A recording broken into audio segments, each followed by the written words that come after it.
Hello everyone, you are very most welcome to my new channel improve English.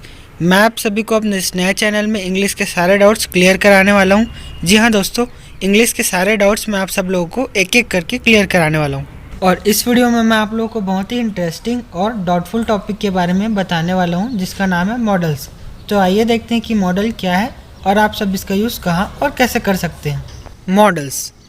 Model बना है mood से, जिसे आप थॉट भी कह सकते हैं। Model is a class of auxiliary verb which is used to express the thought. Model auxiliary verb का क्लास है जिसका यूज़ हम अपने थॉट को एक्सप्रेस करने के लिए करते हैं। यहाँ क्लास का मतलब ग्रुप से है। यदि कोई पर्सन अपना मूड यानी कि थॉट किसी दूसरे पर्सन को शेयर करता है या एक्सप्रेस करता है तो वह मॉडल्स का यूज़ करता है।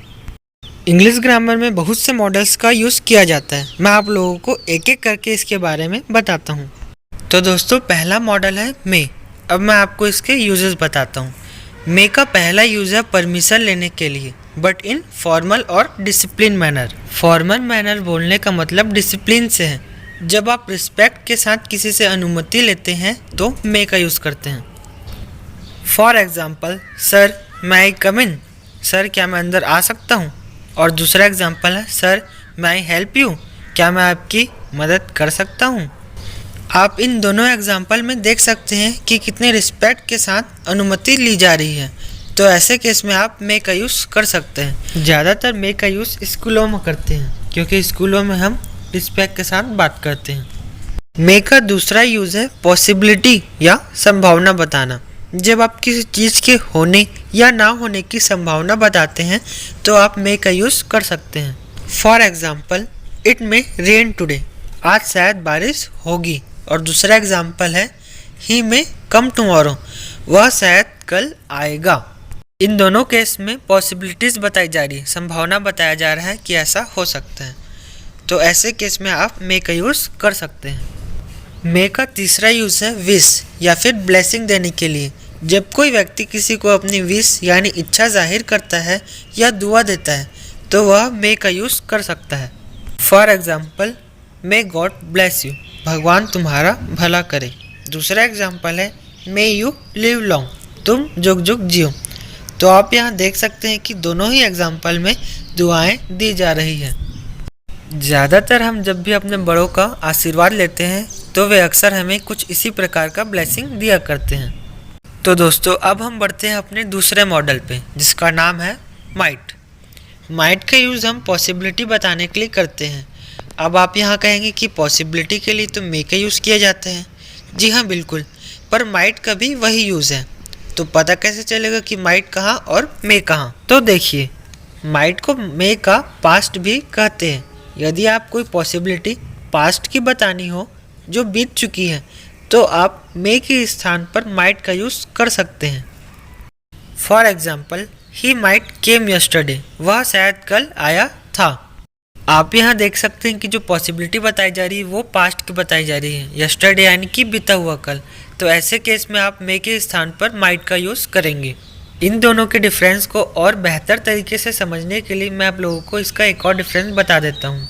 तो देखो, माइट अनसर्टेन और इरियलिस्टिक होता है। अनसर्टेन बोलने का मतलब यहाँ है जिस चीज़ की संभावना कम होती है वहाँ मे की जगह माइट का उपयोग किया जाता है। और इरियलिस्टिक बोलने का मतलब है जो चीज़ रियल नहीं है, मीन्स हाइपोथेटिकल। अगर आप हाइपोथेटिकल कॉन्सेप्ट में पॉसिबिलिटी की बात कर रहे हैं तो आप मे की जगह माइट का यूज़ कर सकते हैं। अगर आपको अभी भी क्लियर नहीं हुआ तो मैं आपको एक एग्जाम्पल से समझाता हूँ। मान लो आप और आपका कोई मित्र छत पर खड़ा हो और आसमान में आप लोगों ने एक विमान को देखा और आपका मित्र आपसे कहता है कि शायद वह यूएफओ होगा। तो ऐसे केस में आप मे का यूज़ नहीं कर सकते, क्योंकि यूएफओ एक हाइपोथेटिकल कॉन्सेप्ट है। तो आप मे के स्थान पर माइट का यूज़ करेंगे। तो सेंटेंस कुछ इस प्रकार से बनेगा, it might be a UFO. I hope कि अब आप लोगों को इसका डिफरेंस समझ आ गया होगा। तो अब हम बढ़ते हैं अपने तीसरे मॉडल की तरफ, जिसका नाम है कैन। कैन का पहला यूज़ है कैपेसिटी बताने के लिए। जब कोई व्यक्ति किसी की कैपेसिटी को बताता है तो वह कैन का यूज़ करता है। For example, I can speak English. मैं इंग्लिश बोल सकता हूँ। दूसरा एग्जाम्पल है आई कैन हेल्प यू, मैं तुम्हारी मदद कर सकता हूँ। दोनों ही एग्जाम्पल्स में कैपेसिटी यानी कि काबिलियत को बताया जा रहा है, तो ऐसे केस में आप कैन का यूज़ कर सकते हैं। कैन का दूसरा यूज़ है परमिशन लेने के लिए, but in informal manner.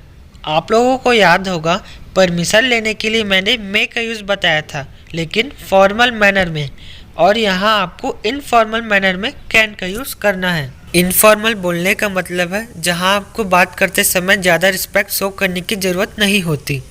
For example can I sit here, क्या मैं यहाँ बैठ जाऊँ।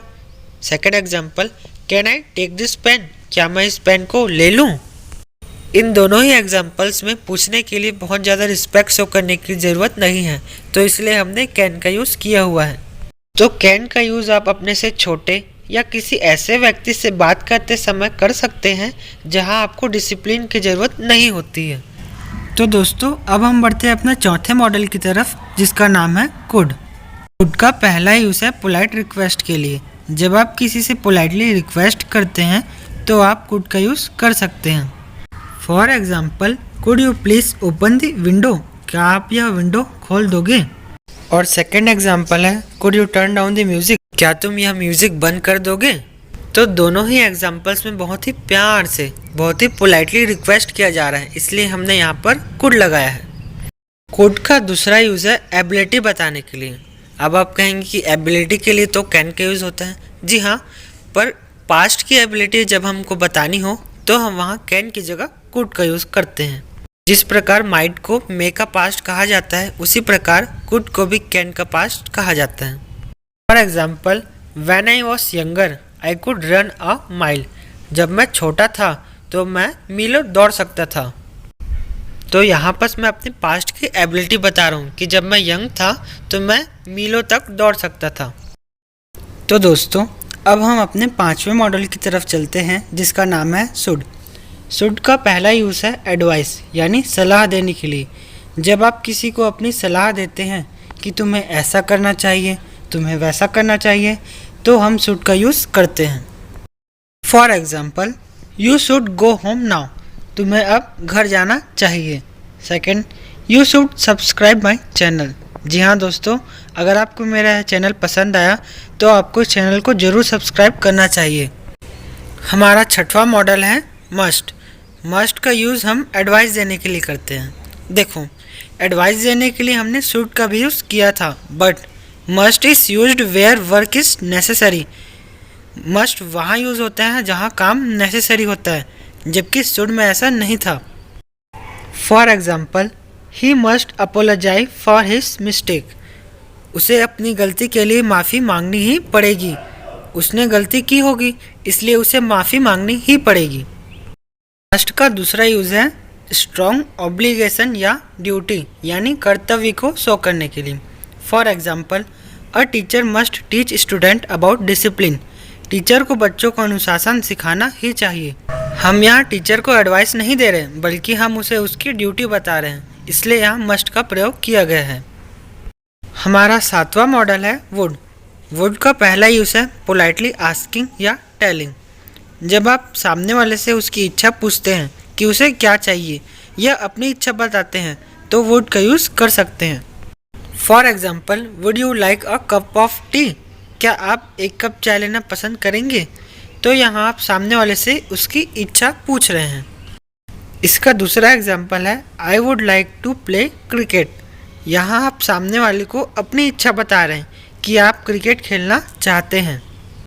वुड का दूसरा यूज़ है पास्ट की हैबिट को बताने के लिए। For example when I was little I would play hide and seek, जब मैं छोटा था तो हाइड एंड सीक खेला करता था। दूसरा एग्जाम्पल है in my childhood I would drink milk, मैं बचपन में खूब दूध पिया करता था। तो ये दोनों ही एग्जाम्पल्स पास्ट की हैबिट को शो करते हैं। देखो दोस्तों, कुड के यूज़ में मैंने आप लोगों को पास्ट की एबिलिटी को बताया था और यहाँ पास्ट की हैबिट को बता रहा हूँ, इसलिए इन दोनों में डिफरेंस है। आप इन दोनों में कंफ्यूज मत होना। तो दोस्तों, मैंने आप लोगों को सारे इंपॉर्टेंट मॉडल्स के बारे में बता दिए हैं। आई होप कि अब आप लोगों को मॉडल्स में कन्फ्यूज़न नहीं होगा। अगर आप इंग्लिश के बाकी डाउट्स क्लियर करना चाहते हैं तो अभी मेरे इस चैनल को ज़रूर सब्सक्राइब करें।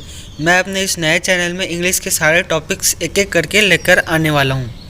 कमेंट करके बताइए कि आपको कौन कौन से टॉपिक्स में डाउट है। मैं आप लोगों का डाउट्स ज़रूर क्लियर करूँगा। Thank you.